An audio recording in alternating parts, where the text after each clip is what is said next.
Hello friends, स्वागत है आपका क्लियर स्टडी पॉइंट क्लासेज में। मैं शिवम शर्मा। दोस्तों, आज हमारा क्लास 10th का जो टेस्ट सीरीज हमने स्टार्ट कर रखी है बोर्ड एग्जाम के लिए।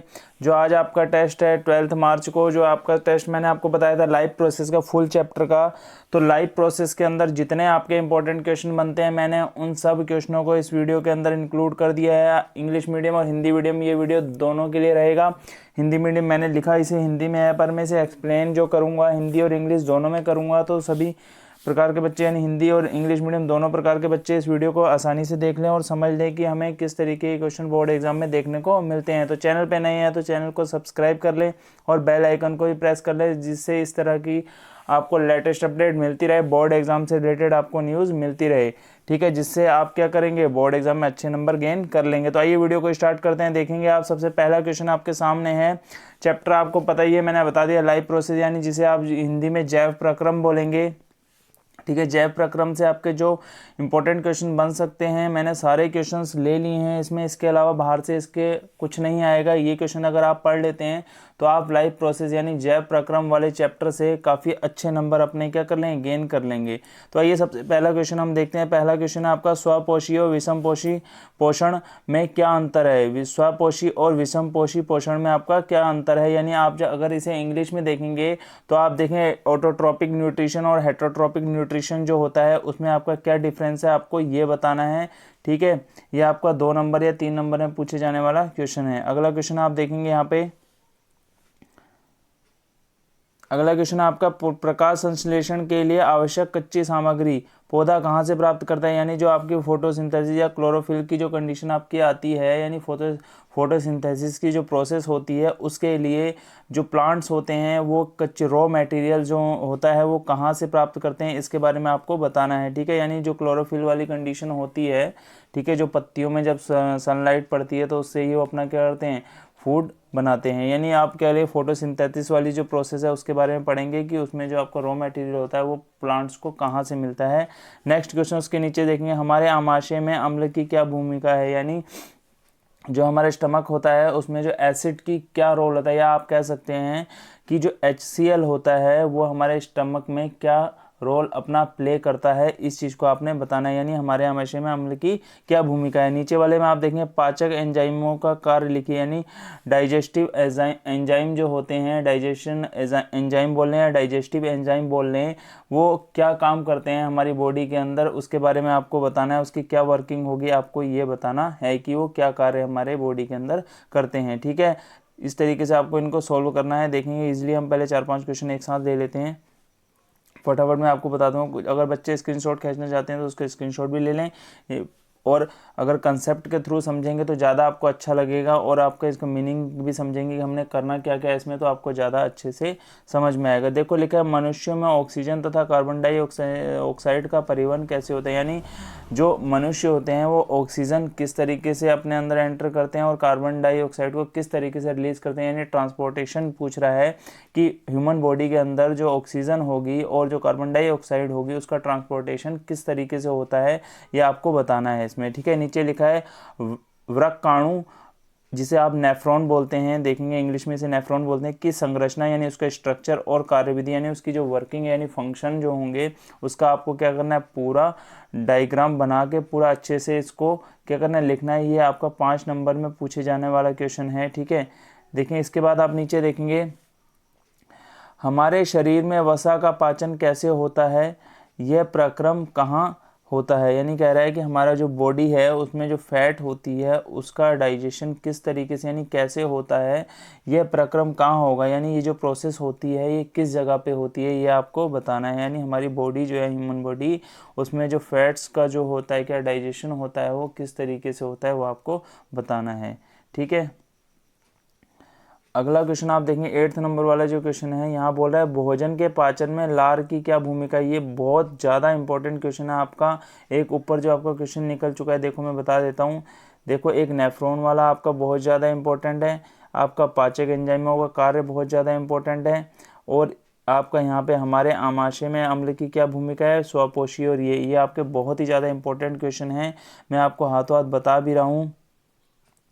ठीक है, यहाँ पे आप देखेंगे अगला क्वेश्चन आपका आ गया है, यहाँ पे लिखा है भोजन के पाचन में लार की क्या भूमिका है, यानी जब भोजन हमारा पचा यानी भोजन को जब हम डाइजेस्ट करते हैं तो उसमें स्लाइवा की क्या भूमिका होती है। ठीक है, स्लाइवा जो होता है वो अपना किस तरीके से रोल प्ले करता है वो आपको इसमें बताना है, यानी जब फूड को डाइजेस्ट करने के लिए जो हमारी स्लाइवा होती है, स्लाइवा की उसमें क्या भूमिका रहती है, जिसे आप लार बोलते हैं। ठीक है, अगला क्वेश्चन देखिए, हमारे शरीर में हीमोग्लोबिन की कमी के क्या परिणाम है, यानी अगर हमारे बॉडी में हीमोग्लोबिन की क्या हो जाती है, शॉर्टेज बोल दें या कमी बोल दें, यानी वो डिक्रीज यानी कम हो जाता है, तो उसके हमें क्या परिणाम दे, उसके क्या रिजल्ट हमारे सामने आते हैं, यानी उसके क्या रिजल्ट हो सकते हैं कि हीमोग्लोबिन की बॉडी में कमी होगी, यानी क्या बॉडी के अंदर आपको फंक्शन दिखाई देंगे, यानी आपको थकान लगेगी, किस तरीके से आपको पता चलेगा कि आपके बॉडी में क्या है, हीमोग्लोबिन की कमी हो गई है।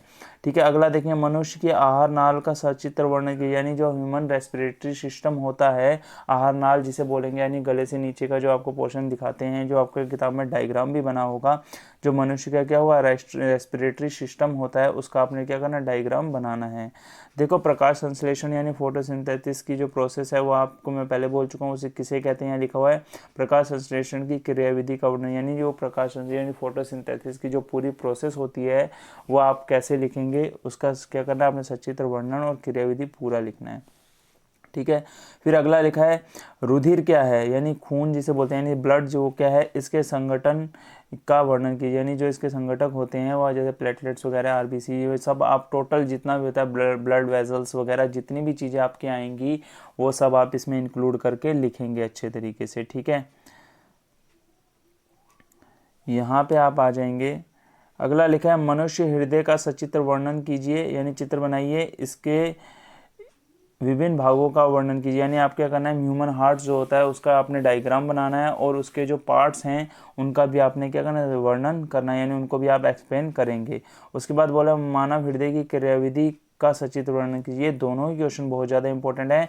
मानव हृदय की क्रियाविधि बोले तो ये जो ह्यूमन हार्ट्स की जो फंक्शनिंग होती है यानी वर्किंग होगी, यानी किस तरीके से फंक्शन अपना दिखाता है वो, उनके पार्ट्स को जो आप बनाएंगे कि किसके किसके थ्रू वो फंक्शन करता है, उनके भी आपको डायग्राम यहाँ बनाने पड़ेंगे।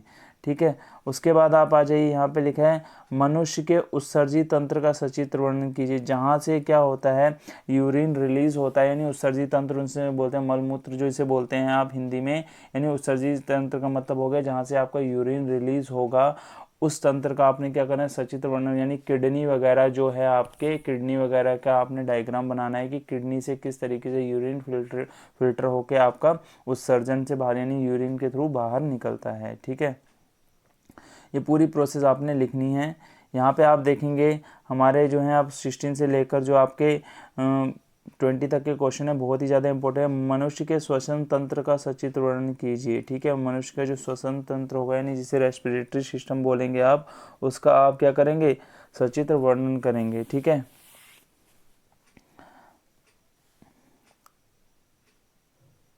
उसके बाद आगे 17 वाला, यकृत एवं अग्नाशय के क्या कार्य हैं। यकृत एवं अग्नाशय जो होगा यानी जिसको आप लीवर और आप स्टमक बोलते हैं, उसके क्या वर्किंग होती है यानी क्या काम होता है वो आपको बताना है। धमनी और सिरा आपको बताना है क्या होता है। आर्टेरीज और वीन्स जो होती हैं वो आपको बताना है, आर्टेरी और वीन्स क्या होती हैं उनमें डिफरेंस बताना है आपको। RH फैक्टर आपका क्या होता है, इस पर आपको एक शॉर्ट नोट्स लिखना है यानी टिप्पणी लिखेंगे। वाष्पोत्सर्जन से आप क्या समझते हैं यानी इवेपोरेशन की जो प्रोसेस होती है वो क्या होती है, इसके बारे में आप अच्छे से लिखेंगे। ठीक है, ये तो हमारे क्या थे, टॉप 20 क्वेश्चन थे। एक बार इनको दोबारा से देख लेते हैं, कोई क्वेश्चन का हमने गलत वो तो नहीं बता दिया है हमारे शरीर में। ठीक है, मनुष्य की आहार नाल, तो आइए देख लेते हैं इसमें कोई क्वेश्चन हमारा ऐसा तो नहीं है जिसका हमने मीनिंग गलत कर दिया हो। आइए देख लेते हैं। यहाँ पे आपका आ गया है पाचक एंजाइमों का कार्य। ठीक है, ये तो हमारा डाइजेस्टिव एंजाइम हो जाएंगे। ठीक है, और आगे नीचे चलते हैं, और सब तो ठीक ही हैं। मनुष्य की आहार नाल का मैंने क्या बताया आपको, रेस्पिरेटरी सिस्टम, ये थोड़ा मिस्टेक हो गया यहाँ पे। मनुष्य की आहार नाल को जो आपका बोलेंगे वो आपका हुआ एलिमेंट्री कैनल। ठीक है, यहाँ पे आप एलिमेंट्री कैनल का जो होगा उसका वर्णन बनाएंगे। जो एलिमेंट्री कैनल होगा ना यानी जो आपका डाइजेस्टिव सिस्टम में यूज़ होता है, यानी डाइजेस्टिव सिस्टम वाला जो आपका ह्यूमन डाइजेस्टिव सिस्टम है ना, वाला डायग्राम आपका यहाँ पे बनेगा। यानी एलिमेंट्री कैनल वाला जो है ना, यहाँ पे जो बनाएंगे, ये मैंने रेस्पिरेटरी सिस्टम बोल दिया है, बाई मिस्टेक बोल दिया है, ठीक है। यहाँ पे जो आहारनाल वाला है, मैंने जल्दबाजी में पढ़ा होगा तो मेरे उससे हो गया मिस्टेक है। आप आहारनाल को आप क्या लिखेंगे, डाइजेस्टिव सिस्टम वाला जो आपका है ना, एलिमेंट्री कैनाल जिसे बोलते हैं, वो आपका जिसमें माउथ, आपका टंग वगैरह ये सब चीज़ें आपकी आएंगी, उस चीज़ को आप क्या करेंगे, लिखेंगे, ठीक है। तो वीडियो में हमने क्या है, लाइफ प्रोसेस की सारी जितने भी क्वेश्चन इंपॉर्टेंट बन सकते हैं इनमें से, इसके बाहर मेरे अकॉर्डिंग तो आपका एग्ज़ाम नहीं आएगा। ये 20 क्वेश्चन जो मैंने आपको लाइफ प्रोसेस के बताए हैं, इन क्वेश्चनों को अगर आप अच्छे से पढ़ लेते हैं तो आपका पेपर 100% मैं कह रहा हूँ लाइफ प्रोसेस वाला पोर्शन जो है बिल्कुल राइट जाएगा। एक नंबर वाले क्वेश्चन जो हैं वो भी इन्हीं टॉपिकों के 20 से ही बनते हैं, इससे बाहर कुछ नहीं होगा, इस चीज़ की आप गारंटी ले लें। इससे बाहर आपको कुछ देखने को एग्जाम में नहीं मिलेगा। तो वीडियो आपको अच्छा लगा हो तो चैनल को सब्सक्राइब करें, बेल आइकन को प्रेस करें। मिलते हैं अपनी नेक्स्ट वीडियो के साथ। Thank you.